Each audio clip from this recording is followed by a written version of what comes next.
هندی که دین شیرته اذا نیک شون سال خدت هر باش حتی کو امت به مستقر ببید و خرابیت نف خلکی دا بلاف نبید مروف محتاج هندی یک شیرت بیتا بلاف کردن و راسا بسلمان شیرت البسلمانی بکرد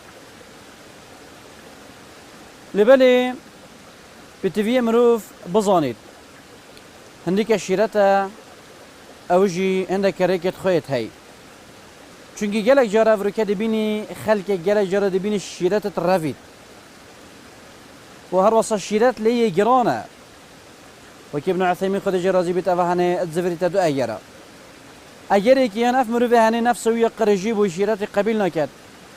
اگر دویان جی اف مروف شیرتات کتب درستی شیرت خانه کریه یان خلطی شیرت بده هبوی و جا او مفاش و شیرت هنه ندیتیه گلک جرا دیتا گوتن ام شیرت الخلکیت کن بس کس گداریا منکد بتویت بزانی کنه اری گلو شیرت تا او شیرت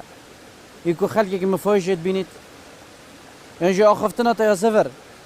ریکی تایت خلط ادبنا اگر هنده که خلکی که همه شیرت خرا اپروید